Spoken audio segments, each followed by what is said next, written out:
Biyak na. Hindi, yung sa valve ko ay bubuksan. Asan yung valve dito? Ayun, sa loob. Yung valve sa Ayan. loob. Titig abo puputahan natin. Wait lang. Oh, yan oh. Kuha lang tayo ng ating mga gagamitin. Babaklasin ni circuit, no? Naka-video ba yan? Oh. Yung Kanina. naka-video rin yun. Ah. Kita mo guys, saglit na nga binaklas guys. Totoo lang, walang halong biro ah. Actual na ganun dito ngayon. Ang sabi sa ito, motor ko yan ah. Ang sabi sa ano, ang sabi sa kanina. Hindi ko na lang banggitin Abutin yung, hindi ko lang binanggit yung kasa na pinuntahan ko kanina kasi bawal yun eh. Pero ang sabi, kalating araw daw babaklasin. Iwalay ito yung sinasabing kalating araw daw eh. Pinababalik ako ng Monday, galing ako kanina. Kasi hindi na ako paghintay, ni-repair ako ng kumpare kong lakay. Ito.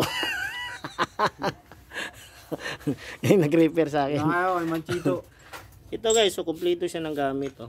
Tingnan mo. Anong tawag dyan sir? Yung pampahangin? Compressor, sir. Oh yan, marami kompresor. Sa bahay niya mismo to, yung gawaan. Bahay niya mismo to. Ayan. Anong mga in-accept niyo ni mga pinapahay sa ni Richard sir? Exclusive na sound daw. Yung tumatanggap na niya yung mga Lahat, sir. lahat daw, all around siya. Pati mga hindi branded, no? Opo. Any Kasama model. na yung mga Rosy, mga ano-ano dyan. Any model. Narinig niyo ha.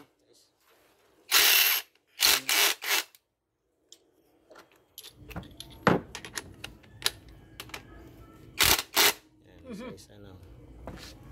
Mukhang siguro na ano na, stock up na. Palaban. Pino, 5 years ba naman hindi na ano to eh. Ngayon lang siya, sa loob ng 5 years. Ngayon lang talaga na Alam niyo na. nabaklas. Yung mga nagde-drive lang, puro walang alam. Yan, ito may alam na kayo kasi mekaniko na talaga mismo nagpaliwanag dito sa kinuha kong video.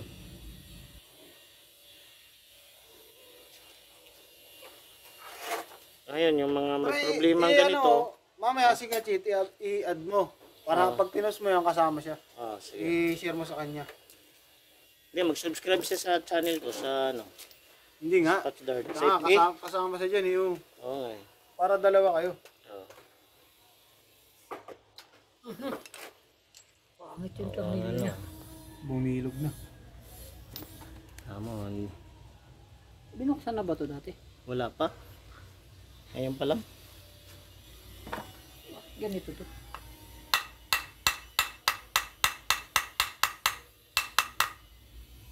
Pagka ganito tornilyo, palit. Huwag lang natin ibabalik, sasakit lang ang ulo niya. Okay, bago naman. Oh, kalog talaga siya. Marami talaga manonood doon, lalo na yung mga may hawak ng motor.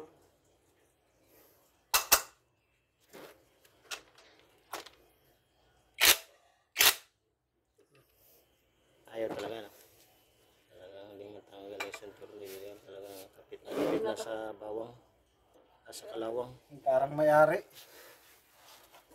So, paano? Sabi nila, bawal daw magsinsil. Eh, kaso wala tayong magagawa. Kailangan No? talaga. Eh, kailangan nating tanggalin. Mga pops. Pops. Pops kasi ang tawagan sa mga riders eh. Namin. Kaya, no choice tayo dito. Kalimitan naman nangyayari to dahil dun sa thread locker.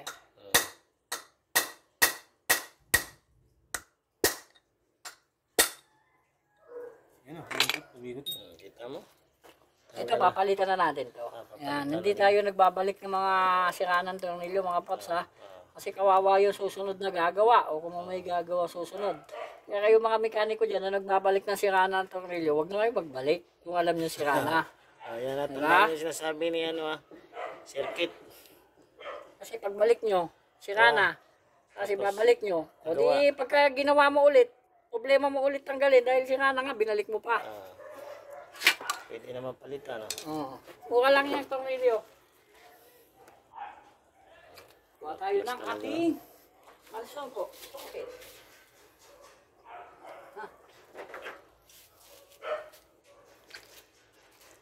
Ito, binubuksan natin dito at check natin yung valve guide kasi kalimitan sakit ng clip.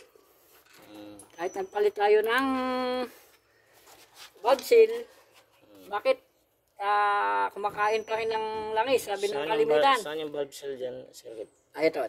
Pag nasa ilalim ng ating valve spring. Papakita na yun. Top na tops. Dito pa rin.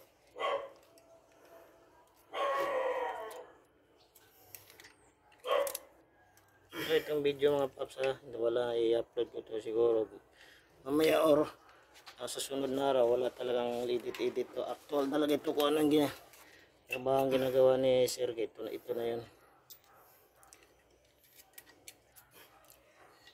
Okay.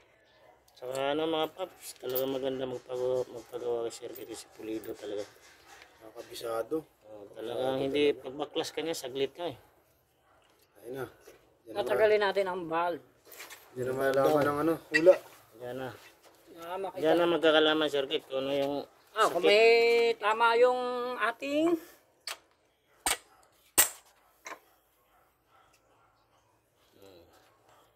ito yung ating valvula. balbula na. Hindi mo po, tutong. Ayun yung sa... Anong tawag yung circuit? Balbula? Ito yung valve seal natin. Ito. Yung valve seal natin. Ayan yung pinapply siya. Yan lang yung valve seal. Yan, valve seal. Goma yan. Dito naman tayo sa ating intake. Kaya nagkakaputi yan kasi... Isa niya yung mga pangalan ha. Guys oh. Intake valve naman tayo.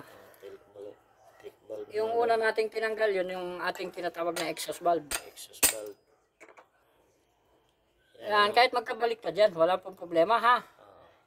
Hindi lang pwedeng mabaliktad ay yung rocker arm at saka yung valvula. Ito naman yung intake valve natin. Intake valve. So, ito yung ating valve seal. Itong isa, hindi muna natin tatanggalin ha. May papakita ko sa inyo. Babalik ko siya. Punasan natin. Yan. Ilang minutes na ba? 7 minutes. Nice. Na kahit isang oras kalahati ang recording nito.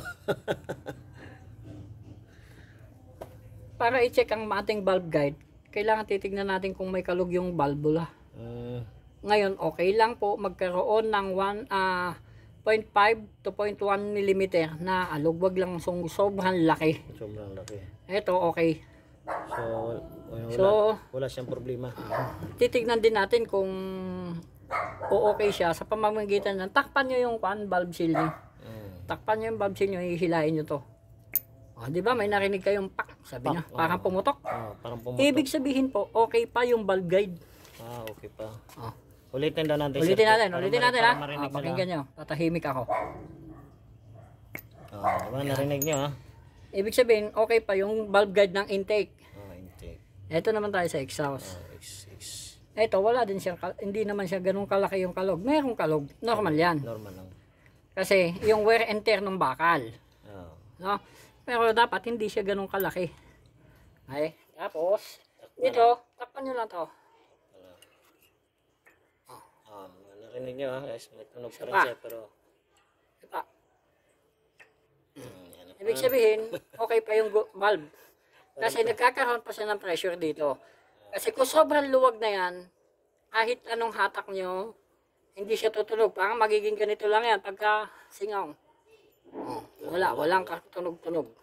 Pagka sira ang valve guide. Hindi ka tulad kanina may tunog na. Opo. Ayan, okay naman ang valve guide. So, ang papalitan lang natin dito is valve seal. Valve seal. Kalimitan pa na hindi nyo alam, hindi sinasabi din. Saan yung valve seal dyan, circuit? Ito sir. Yan o. 2 peraso to valve seal. Yan lang daw papalitan. 2 valve seal. Tapos, mag-grind valve tayo dito para matanggal yung mga tutong-tutong na yan. Dapat yan malinis pagka binalik. Ayan. Pipicturean ko na lang yan sa page ko. Popost ko na lang din. Ayan. Dapat yun, maging ganito itsura. Ayan, ganyan kakintab. Yung intake at exhaust. Ayan. Sa tagal kasi ng panahon, dahil apoy ang lumalabas dito. Kaya nagkakaganyan. So, isa pang hindi sinasabi sa inyo, magkaiba po to ha. Bakit pagka bumibili ako ng pyesa, yung genuine parts, bakit po mas mahal yung mas maliit kaysa yung malaki? Magkaiba po kasi ang bakal na ginamit dito. asero po ito ordinaryong bakal. Kaya kung mapapansin nyo po, kung may magnet sana tayong malakas, yung magneto, kukunin natin yung magneto. Asiro. Yung ba yan yung ginagamit sa mga daanan ng train, di ba? Okay, no? Asiro, no? Sa, Asiro yun, di ba? sa jeep, sa ilalim. Matibay na bakal yan, di ba? Asiro. Yung ginagawang... Kasi apoy ang dumadaan kasi dyan sa exhaust, kaya ibang bakal niyan. Dumidikit. Ay, no. Dapat to hindi didikit. Ayan o, hindi didikit. Yan didikit. Yung asiro, yun Oh, ang dumikit. Tama to. Asiro yan. Hindi, bakal. Bakal yan. Oh. Yan o. Yan to ang pagkakaiba niyan. Kaya pagka nagtanong kayo bakit mas mahal yung exhaust, mas mura yung intake. Ayan o. Ayan, bakal lang na ordinaryo yan. Bakal. Eto, bitawan Yan ko. yung- yan yung Malalaglag. asiro. Ayaw dumikit sa taas o. Yan yung asiro. Oo. Iba ang pagkabakal po nito, exhaust, sa pagkabakal ng intake. Sa mga nakakaalam na mekaniko dyan. Alamin nyo na lang. Alamin niyo na lang. Comment below na lang kayo. Kung tama yung sinabi ko o hindi. Yan. Pinaliwanag ni Sir Kit yan. Okay na tayo. So, tsaka sa mga mekaniko. Shoutout muna tayo kay... Shoutout tayo sa mga tropa dyan, tropa. tropa, Mga siya tropa. Yan o. Basta nagbukas tayo ng makina. Basta nagbukas. Matik, palit. Automatic po, palit tayo kahit bago pa. Yung nilagay mo, basta nilagay mo na, kalas mo, palit. Palit. Anong tawag dyan, Sir Kit? Gasket, sir, gasket. Ito yung ating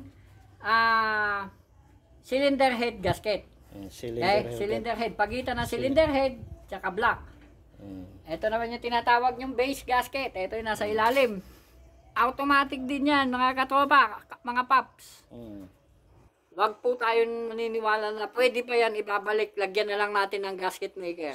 Yung gas. Dahil kung pwede yun, abay, ginawa na sana ng planta yun. Binalik na sana yung lahat ng mga luma. Oo nga. Diba? Kaya ingat-ingat mga paps. Salamat. Shoutout kay paring Parby Nakino. Siya nagturo sa akin dito kay Cheat. Cheat Asuncion. Chito Asuncion yan. Kilala yan. Kilala Chito Asuncion. Shoutout din kay Lakay. Dahil nakilala ko si Sir Kit na expert sa mechanic na Hindi naman tayo motorcycle. expert. Marunong lang po tayo. Parang gano'n na rin siguro, Sir Kit, tingin ko ha. Kasi napanood ko yung pagbaklas nyo kaya saglit lang eh. Parang easy lang sa inyo eh. So, Ayan oh. ang pinakakuha na ito, reseta. Nagkasanga-sanga na yung ano namin. resetahan Simula na. sa isa. Sunod ko kumpare ngayon.